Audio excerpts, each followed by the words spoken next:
Right now, an animal rights group trying to stop the practice of a controversial dog breeder. Why they think the farm should be shut down. Plus, the Fed chair sounding the alarm on the consequences of tariffs. How the Trump administration is responding. Good morning, everyone, and welcome to News 3 Now this morning on a Thursday. I'm Kyrie Lee. I'm Chris Stanford.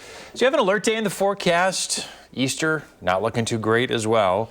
Yeah. But we got some pockets in there that are looking pretty good. Yeah, so Savannah Brito in studio this morning, getting us up to date on what you need to know as you head out the door. Good morning. Yeah, good morning. We'll see some dry activity first and foremost this morning into the early afternoon.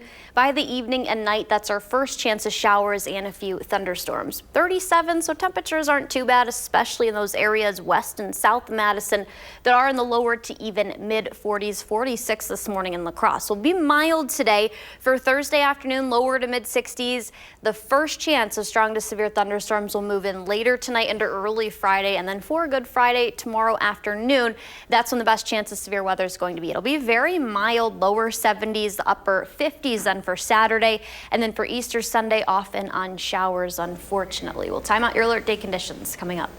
Savannah, thank you. New this morning, Madison police are reporting what appears to be an accidental shooting. The shooting happened after 10 last night on Fish Hatchery Road near the SSM Health Clinics. Police gave medical aid to that person while paramedics from the fire department were on the way. At this time, we do not know the condition of the victim. Police say it's an isolated incident. This morning, we have new information from Wisconsin Dells Police on the search for that missing boater. Police have been searching for 20-year-old Francesco DiFilippo from Chicago since April 3rd. Crews covered about 17.5 miles of the river yesterday after delays because of dangerous conditions. The search started at the River's Edge launch and went south to the I-39 bridge near Portage. Police say water levels are dropping, which allowed for more access. They say water temperatures are also increasing. Ridgeland Farms is suing an animal rights group that's trying to stop its practices. Ridgeland's attorneys accuse Dane for Dogs of interfering with the farm's contractual relationship and harming the business. The farm is also suing the group's founder and a former employee. Dane for Dogs has spent several years pushing for change at the facility, including a potential shutdown. The group claims Ridgeland is keeping dogs in poor conditions. Ridgeland rejects those claims. Keeping an eye on the markets this morning, Dow futures continue to fall in a sharp reversal from trading about 90 minutes ago. Dow futures were up about 400 points. Now they are down more than 500. S&P futures up about 0.5% this morning. NASDAQ futures are up about 0.7%. This all comes after a rough day on Wall Street yesterday.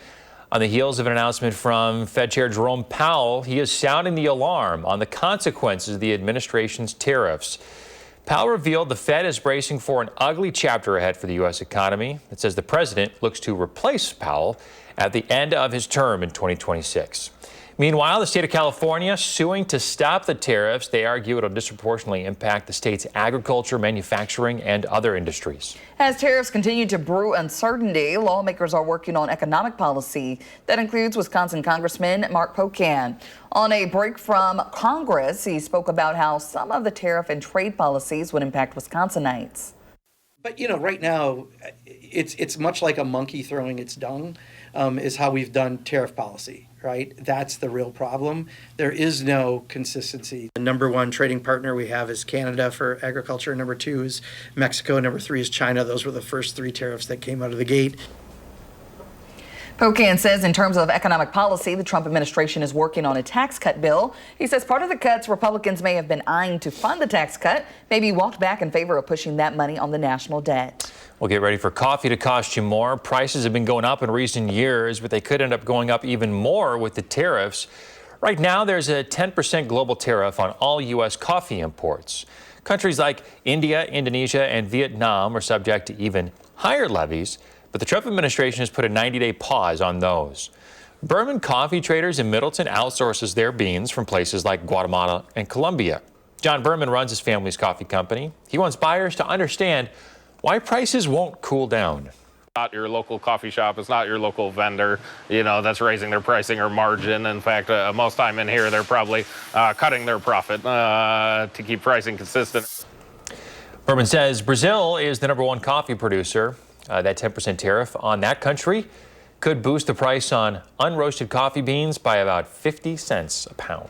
A dramatic battle between the judicial and executive branches. A federal judge says he has found probable cause to hold the Trump administration in criminal contempt of court, warning he could seek officials' prosecution for violating his orders last month to turn around planes carrying deportees to an El Salvador prison. The judge gave the administration 1 week to either come up with a plan to bring them back or name who refused his order to turn the planes around at the time. The White House is planning to appeal the case. In the case of the Maryland man deported to a prison in El Salvador, Press Secretary Caroline Leavitt says he will never live in the U.S. again. Immigration officials admit his deportation was a mistake, but won't bring him back. They argue the Supreme Court only ruled they couldn't get in the way of him returning to the U.S. Maryland Senator Chris Van Hollen traveled to El Salvador yesterday to meet with the country's vice president. He wasn't allowed to see or speak with the man deported. Autism is being diagnosed more frequently in the U.S. these days. The developmental disability is caused by differences in the brain. The CDC estimates 1 in 31 kids are now autistic. Health experts say it's because they're now more likely to recognize the signs of autism. But Health Secretary Robert F. Kennedy Jr. claims that autism is an epidemic that should be eliminated.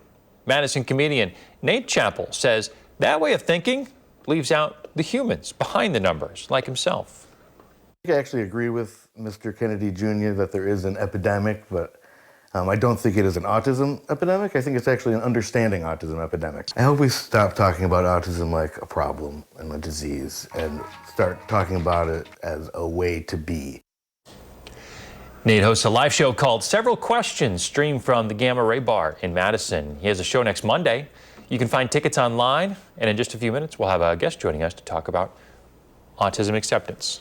Yes. Hey, the Packers, they are hard at work figuring out who they are going to draft next week. Right now, the team's hosting several players they're interested in. News 3 Now's Packers correspondent Jason Wilde has some thoughts on who the green and gold may take. The place that you really want to look is who are the Packers bringing in for visits. They've brought in the top 3 ranked wide receivers, including Tetaroa McMillan out of Arizona recently. That signals that they could go wide receiver with their first pick. They brought in a lot of defensive players as well. But that is really the tip that you might be able to take from what they do in terms of having visits. That might lead to a first-round pick next Thursday. This weekend next, News 3 Now will have some special coverage from the NFL draft in Green Bay. Catch coverage from Eric Franke, sports director Zach Hanley, reporter Andrew Banstra, and our Packers contributor Jason Wilde. They'll have all the sights, sounds, and strategy leading up to the draft in Green Bay. In consumer news this morning, AI is making it easier than ever to dupe people, from fake websites to fake job listings and now fake job seekers. Our consumer reporter Michelle Renee Quinn is here with what you need to know. So how you to make it easier to spot some of these dupes. Good morning. Chris, Kyrion, good morning. Looking for a job or now a job applicant is a bit more difficult these days. Research and advisory firm Gartner estimates that by 2028, 1 in 4 candidates worldwide will be fake. And scammers are tackling both sides of the job market. These aren't just real people auditioning for a job, but AI-generated avatars impersonating humans. And when it comes to fake websites, Microsoft says it took down almost 500 malicious web domains last year and also stopped about 1.6 million bot sign-in attempts every hour. But they say it's getting harder and harder to spot, and that's because a lot of people use AI legitimately to create real websites. Fraudsters try to infiltrate companies to get information or install malware.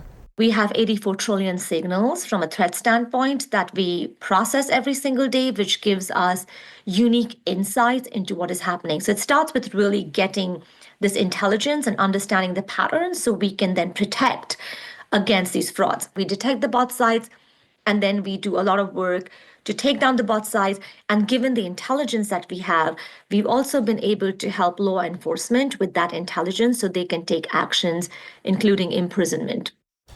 Experts say websites highlighting a limited time deal may indicate a scam. And for real job seekers out there who are looking for a legitimate job, here are some tips to spot those fake listings.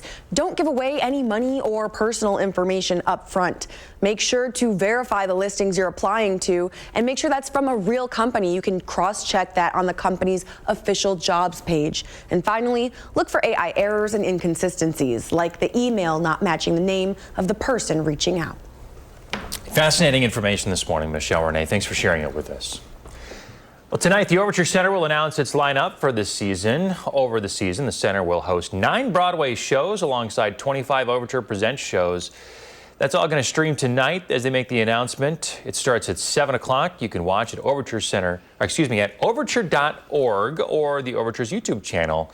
And if you just can't wait until the 25-26 season starts, there are still tickets available for this season's shows. Well, let's check in with Savannah. What's coming up? Tracking alert day conditions Friday afternoon. We'll talk about the threats and what cities will see the best chance of severe weather coming up. And donations continue to come in for our community baby shower here at Babies and Beyond of Wisconsin. We'll talk about where we are now and where we need to go. Coming up next in the 608. You're watching News 3 Now this morning. Moving forward. Time to see what's going on in the 608 this morning. We're getting an update on our News 3 Now community baby shower. Josh Freider is live at Babies and Beyond of Wisconsin this morning to continue our coverage. Good morning. Hey, good morning, guys. Since you were here on Monday, Kyrian, I'm super excited to show just how much we've gotten donated this week. This has been a really positive start. Brenda Collins with Babies and Beyond is joining us this morning. Brenda, good morning to you. Good morning. So you are really happy. You're sitting pretty good as we are in day 4 of our 5-day drive. Let's talk a little bit about the donations that have come in so far. Yeah, it's truly incredible to see the community showing up and donating. Look at all this stuff. I mean, when you guys were here, or when we were here on Monday, this room was pretty empty, and now you see a lot of this stuff has really filled up. I mean, that just goes to show just how much the community is helping out. Yeah, absolutely. And we've been open since you've last been here too. So even a lot of the stuff has already gone to so many homes already. So we've had at least 80 families already come in and receive so many of these items that you've already dropped off. So it's been truly incredible to see all of these items already receive new homes. That's incredible. And you know, when you talk about, obviously this time of the year, it's April, it's spring, maybe spring cleaning. A lot of people are trying to find a new home for this stuff, and this is better than just throwing it, right? You guys can give this a home. Right, yeah, we're keeping things out of the landfill. We're making sure that these items are getting reused and repurposed. And you know, you've talked about this before, but just as fast as you get some of these donations, they go out the door. I mean, we take a look at some of these bins right here. We have a lot of empty bins.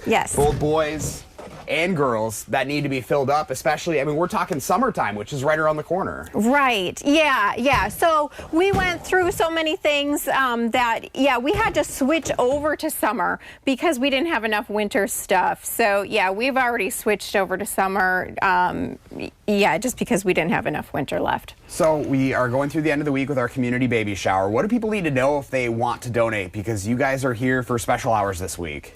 Yeah, so we have extended hours this week to make it a little bit easier. So take advantage of those hours. We're open 9 to 4 through Friday. We are closed on Saturday for the holiday weekend.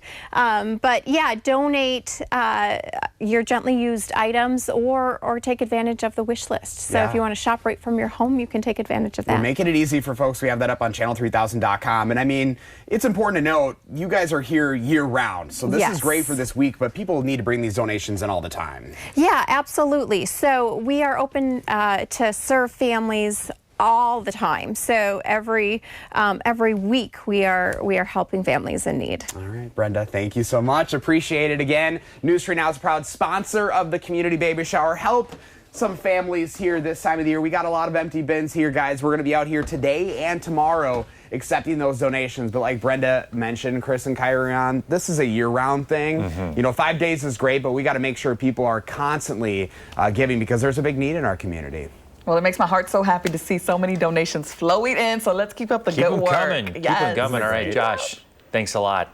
6:17, we've got some weather to talk about. An important weekend coming up. Savannah, how are we starting things off here? Yeah, it's not starting off so bad. Temperatures are in the 40s across the western half of Dane County. We're at 37 and a little bit cooler in the eastern half, 40 in Oregon, 41 in Middleton. We have lots of 40s, but also you can see where the cooler air is, basically north and also east, including the city of Madison. We have several 40s out there. Overall, not a bad day ahead. We are under a lot of cloud cover right now. Winds pick up, but temperatures, those are going to be nice, and we won't see shower activity increase until we get to the afternoon and more specifically evening and early nighttime hours. But yeah, we'll be in the lower to mid 60s. There are 2 rounds of potential strong to severe thunderstorms that we're tracking. The alert day conditions, that'll be in place Friday afternoon. That's when the greatest chance of severe weather is going to be. The first round though, Thursday, so tonight into early Friday morning, where large hail and some gusty winds are going to be possible. But the greatest chance, like I was talking about, for Friday afternoon into early evening, really hitting on the afternoon hours tomorrow though, when large hail, strong winds, and an isolated tornado cannot be ruled out. So we will see clouds continue to increase through the day. Temperatures warm. Our first chance of showers around the lunchtime hour, minimal. It's not going to be heavy rain or widespread. Once we get to about dinner time, 5, 6, 7 p.m., I do think we'll be seeing scattered shower activity at least across most of southern Wisconsin.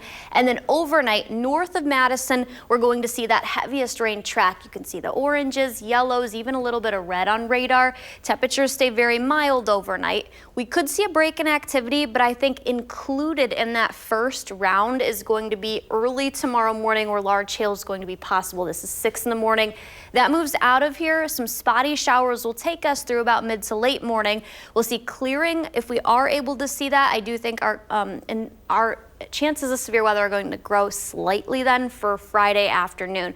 This doesn't look terrible on future track, but I think really mainly east, including Janesville, Waukesha. It does not include the latest outlook Watertown, but Milwaukee and Kenosha, basically southeast of Madison, where those areas could see those stronger storms tomorrow afternoon.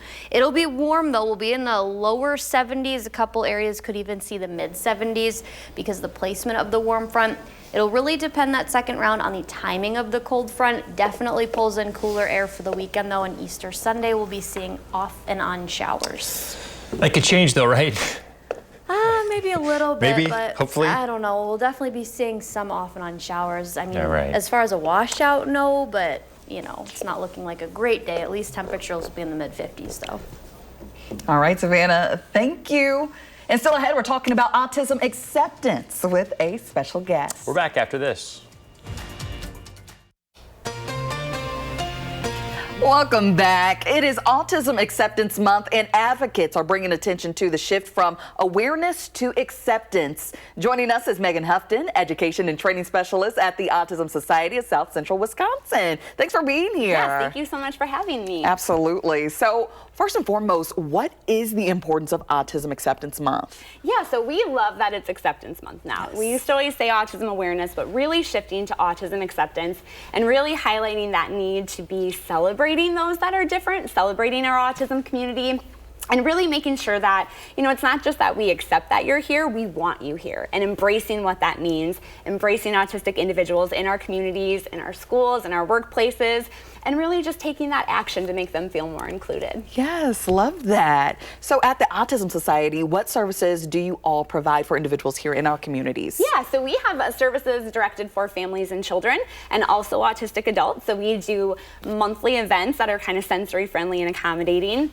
We offer support groups both virtually and in person for autistic adults, moms, dads, and then we have a ton of resources on our website. So if parents are looking for providers, if they're looking for where to get a diagnosis, they can go right on our website and access all of that.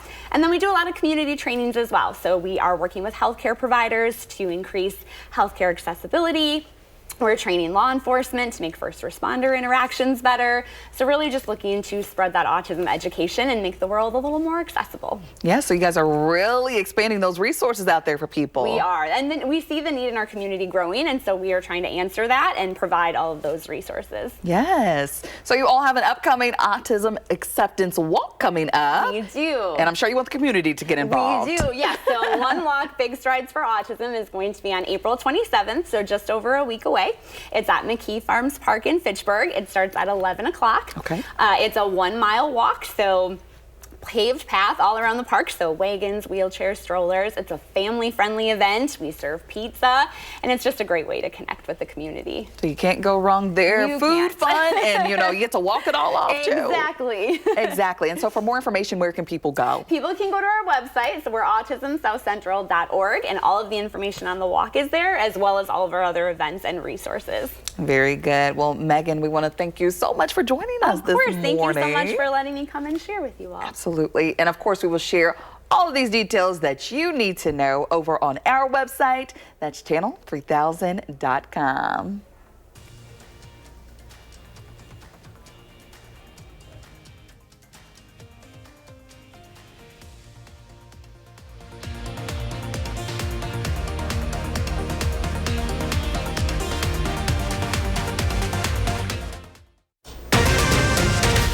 This morning, a Blue Mounds woman dead, a family member soon to be in police custody. What we're learning about the homicide investigation. Plus, getting ahead of tariffs, how they've impacted consumer spending. Hey, thanks for tuning in on a Thursday, everybody, to News 3 Now this morning. I'm Chris Stanford. And I'm Kyrie Lee. Thanks for waking up with us this morning. Little Friday, Friday Eve, whatever you want to call it. We're just one step closer to the weekend. Yeah, we got some rain and some storms to contend with, though. In fact, alert day in the picture. Let's talk with Savannah Brito to see what we can expect and watch out for. Hey there. Yeah, guys, good morning. We are tracking alert day conditions tomorrow afternoon. That's when our greatest chance of severe weather is going to be, but there are multiple rounds. 2 to be specific tonight into tomorrow, and then tomorrow afternoon we're honing in alert day conditions because we could see large hail and also strong winds. Can't rule out an isolated tornado threat too. That's mainly going to be southeast of Madison, where the best chance is going to be. Today we're starting off about 40 degrees, some of us a little bit cooler than that. Southwest of Madison already in the lower 40s. 64 will be our high today though, so it'll be mild, same with tomorrow, but we'll be battling breezy, shower chances, and storm conditions as well. We'll show what future track could look like hour by hour coming up. All right, we'll talk to you then. New this morning, Madison police are reporting what appears to be an accidental shooting. The shooting happened after 10 last night on Fish Hatchery Road near the SSM Health Clinics. Police gave medical aid to that person while paramedics from the fire department were on the way. But at this time, we do not know the condition of the victim. Police say it's an isolated incident. And this morning, Wisconsin Dells police say the recovery of a missing boater from Chicago will continue following productive search efforts. Police have been searching for 20-year-old Francesco Di Filippo since April 3rd. Search crews successfully covered about 17.5 miles of the river yesterday after delays due to dangerous conditions. The search started at the river's edge launch and went south to the I-39 bridge near Portage. Police say water levels are dropping, which allowed for more access. They say water temperatures are also increasing. Authorities say a Blue Mounds murder victim was killed by her daughter. The Dane County Medical Examiner identifies 54-year-old Heather Schoonover as the victim. Police found her Monday with life-threatening injuries at her home on Smoky Mountains Trail. First responders tried to save her life but were unsuccessful. At the time, her daughter, 31-year-old Sierra Schoonover, drove away and crashed. She is in the hospital with injuries this morning. Once she's discharged, though, authorities say she'll be booked for first-degree intentional homicide. The man accused of abducting a pregnant Beaver Dam teenager is back in Wisconsin. Gary Day faces charges of child abduction and enticement. Investigators say Day took Sophia Franklin from her home in February. Day is the father of her unborn child. On April 3rd, the two were spotted at a truck stop in Nebraska where police arrested Day. To expedite Day's return to Wisconsin, the attorney's office in Nebraska dismissed the local misdemeanor charges. Meanwhile, Franklin is back with her family. Well, something is happening on Wall Street this morning as we keep an eye on stocks. A sharp reversal in Dow futures.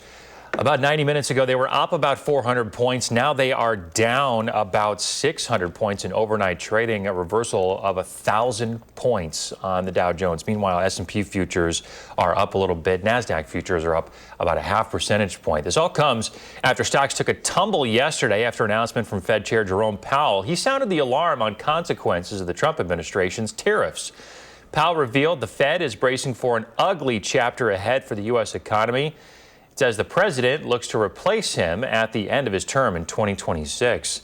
Even hinted of firing Powell, which would have legal ramifications on social media yesterday. Meanwhile, the state of California suing to stop tariffs. They argue it'll disproportionately impact the state's agriculture, manufacturing, and other industries. Meantime, a new report out shows that to beat the impact of the tariffs, shoppers were busy buying. Our consumer reporter, Michelle Renee Quinn, breaks down the numbers. Good morning. Chris, Kyrion, good morning. Consumers are still spending. CBS Money Watch reports a 1.4% increase in spending, and that's compared to the prior month, February at 0.2%.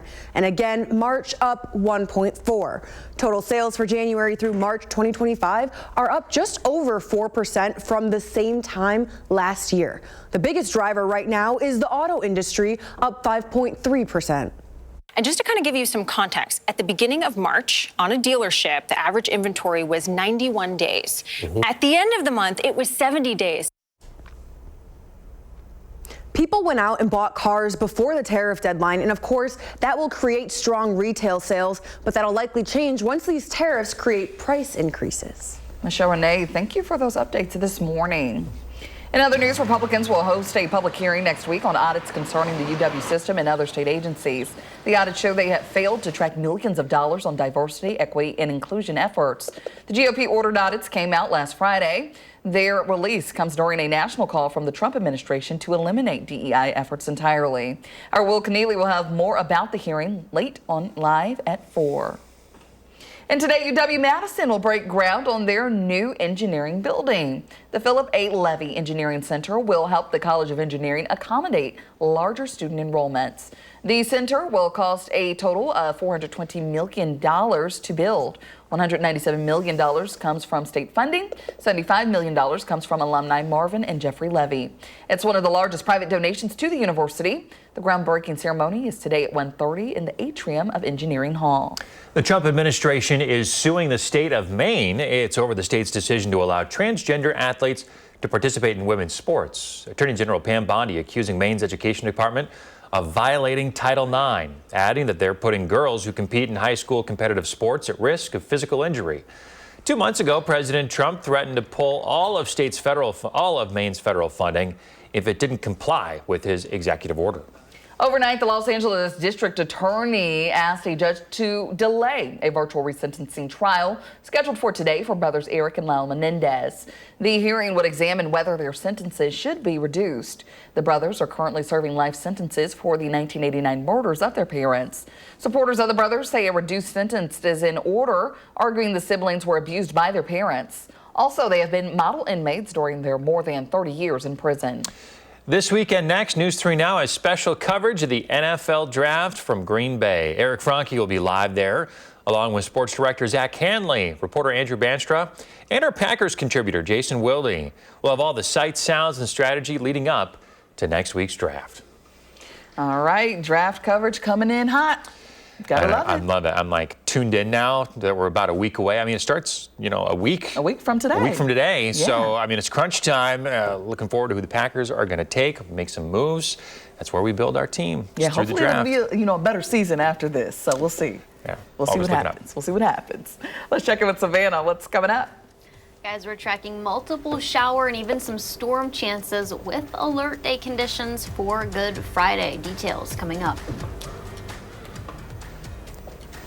And we're busy sorting all of the donations here at Babies and Beyond for our community baby shower. We'll talk about where we are now for donations and where we need to go yet this week. Coming up next live in the 608. You're watching News 3 Now this morning. Moving forward. We are Our House Senior Living from Baraboo. Savannah, plan our day. If you're in Baraboo like those folks, going to start off a little cool. At least temperatures are near normal, but we'll see temps rise quickly today, even forecasting the lower to mid 60s above average temperatures. 37 currently. Breezy conditions are also going to return today, and then we'll be dealing with some off and on shower chances. A few spotty ones about lunchtime, but I think that growing concern for showers and even storms is going to come late tonight, that first round, and then the second round when alert day conditions will be in place Friday Friday afternoon, east and southeast of Madison mainly. Large hail and strong winds are going to be the primary concerns, really hitting on the hail threat, but also an isolated tornado cannot be ruled out. Janesville, Kenosha, Milwaukee, Racine, all of those areas are included in that best potential for the strong to severe thunderstorms. The first round, that's going to come tonight into early Friday morning. Large hail, gusty winds. I think we'll see a break in activity by mid-morning to late morning. And then the secondary round, this is when we're tracking alert day conditions. Friday afternoon, I think by the evening, we're not tracking anything severe at that point in time. The threat's going to diminish, but I think we'll still be dealing with some showers. Large hail, strong winds, and like I mentioned, that isolated tornado threat, that's on the lower side. The hail and winds are first and foremost going to be our primary concerns. So like I mentioned, isolated shower early, but as we near dinner time, that's when scattered showers are going to move back in. The yellows, reds, oranges, pockets of heavy showers, which we'll definitely see this evening, and especially tonight north of Madison. That's where pretty widespread heavy rain is going to be. Those areas will pick up the most amount of rain Thursday into Friday. Could see upwards of 1.5 inches to 2 inches of rain during that time frame. We dry up briefly, but then I think with and associated with the first round of storms, we'll have to watch early tomorrow morning. This poses a hail and elevated threat. Drying after that, but then we'll see isolated showers and thunderstorms move back in for Friday afternoon again. Janesville, Waukesha, Milwaukee, down to Kenosha, hitting those areas for the best potential threat of severe weather later in the day tomorrow. I still think we'll see some shower activity Friday night into early Saturday before we dry up. But Saturday definitely looks like the better half of Easter weekend. Will be dry most of the day after aside the early morning hours with highs closer to 60. And then for Easter Sunday, off and on showers and highs just about at 54. So mid 50s could be better, but could also be worse. Yeah, I guess we'll take what we can get. At least it'll be in the 70s, but you know, raining. So, yeah, for Good Friday tomorrow. I mean, would you move the Easter egg hunt to Saturday? Yeah, that wouldn't be a bad thing. I'm sure a lot of communities already have that, you know, planned for the day ahead because less people have plans on Saturday opposed to Sunday. And I know a lot of communities did them last weekend too, and it was really nice. So hopefully most of the people got them out of the way. Yeah, but if you're looking for some of you already got that yeah, done. but if you're looking for a home one, yeah, maybe Saturday. And maybe indoors too on Sunday. Yes, Savannah, thank you. Well, if you want Savannah to play in your day, she'd love to do so. Just record a video like you saw earlier. Share your name and where you live, then send it our way. You can send it via our website, the First Warn Weather app, Facebook Messenger, or email. Then watch around this time every morning to see if you come on the air. An upcoming benefit will support the construction of safe housing for women who have been sexually exploited. Many of them are mothers. The Zateo community is working to help these women rebuild their lives and heal from trauma. Joining me now is Marlene Sorensen, co-founder of the Zateo community. Thank you for being here. Well, thank you for having me. Absolutely. So for those who aren't familiar, what is the Zateo community and how did it get started? Okay, so Zateo community, our mission is to serve women who've been sexually exploited by providing a residential program, supportive community where they can heal and dream and thrive. It started almost 9 years ago, just with my heart was moved for survivors of human trafficking and felt like God just put me on this journey. And we've been working towards it, learning everything that we can learn, working with women directly. And so we have property we're getting ready to build, and we're very excited about it. So yes, it sounds very exciting. Yeah. And to be able to help these women in our community. Yes. So what is the approximate number of women and children you may be serving at any given time? So it's really hard to quantify. Mm-hmm. We work with other organizations both locally and around the country. Sometimes it means getting them into a residential program in another state, getting them there safely, because there really is no residential program in Wisconsin. So Zateo community will be the first of its kind that works with women and their children. So we're very excited. So we do work, we help with resources directly, we connect them to social services, other organizations, any way that we can journey with them to help them get healthy. So this is big, the first of its kind coming right here to Wisconsin. Yes. And obviously that takes a lot of hard work and fundraising. Yes. So you all have an upcoming benefit. Can you tell us a little bit about that? Yes, so we're very excited about this benefit. It will be Thursday, May 1st at the Monona Terrace. The theme this year is Setting Sail, and we truly are setting sail. We are so excited about what's going to be happening on the property this summer. Hammers will be flying, so the benefit is really significant. We need a lot of funds to complete the project. We can't have the women and children on the property until the full project is completed, all constructed. So, but we're very excited to be getting going and breaking ground. All hands on deck community initiative here. Absolutely, absolutely. So how can people get involved with the Zateo community? Well, you can come to the benefit and hear more about it. Yes. You can go get tickets on our website, zateocommunity.org. There's volunteering opportunities. We do trainings for our volunteers to make sure they know and understand what the women have been through and the trauma and all of that. So there are ways to get involved. You can do fundraisers for us. You can, you can just contact us and hear more. Lots of ways to get involved. Yep. Marlene, we want to thank you so much for joining us. Thank you so much for having us. Absolutely. And we will have all of these details that you need over on our website, channel3000.com. Time to see what's going on in the 608 this morning. We got an update to our News 3 Now community baby shower. Josh Prider is live at Babies and Beyond of Wisconsin this morning to continue our coverage. Josh, how's it going out there? Hey, good morning, guys. Day 4 of 5 here at Babies and Beyond, and folks here have been busy sorting through all of the donation bins. You can see they've already gone through a lot of the donations that have already come in this week, and as we talked about in our last half hour, it has been a really solid start, but we still have 2 more days to go. And here to talk a little bit more about some of those things that are still needed here at Babies and Beyond is Brenda Collins. Brenda, good morning to you. Good morning. So you are sitting pretty good. You're pretty excited about all of the donations that have come in so far this week. Yeah, the community has really stepped up and we're thrilled. It must be that time of the year, spring cleaning. People are starting to go through stuff, and you guys can always find a really good home for these items. Yeah, absolutely. So we've already had a lot of families show up on Tuesday, so a lot of those items have already gone out the door and found new homes. And but we're always looking for more donations. We've got more families coming in today, Thursday, so we're always in need of those items every single week. Yeah, and you saw one of those bins pretty empty. A lot of the bins here on this shelf empty as well, and you can see we're getting towards summer, so that just goes to show just how quickly these things get cycled out, and that's why you need these donations every single day. Yeah, absolutely. So it's year round, and every single week we need items. So whenever you're going through those closets or your house, bring those items on over. We'll definitely use them.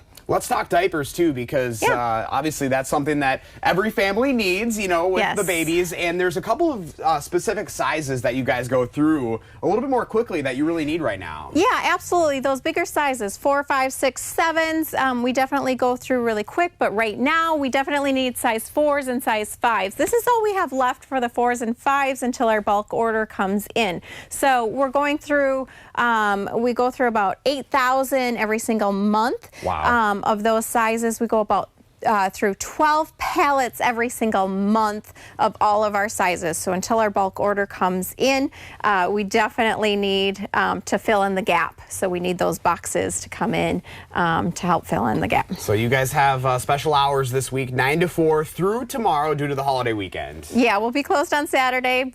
So take advantage of the extended hours today and tomorrow. All right, Brenda, thank you so much for the update. We appreciate it. Yeah, thank you. And if you'd like to learn more about the community baby shower, again, News 3 Now, a proud partner. Just go to the story up on channel3000.com. It's been great to see all the donations rolling in, guys, but we still need more and still plenty of time to make a difference here in our community. It sure is. Yes, the need is ongoing. Lots of work to be done, but I'm so proud of the community support so far. Love to see it. Thanks, Josh. Josh is always looking for inspirational stories to share in the 608. You know that. You got an idea? Reach out and let him know about it. Coming up in the morning sprint, how climate disasters can affect mental health. If you have a little kiddo turning 3 soon, send us a picture. We'll show it on TV.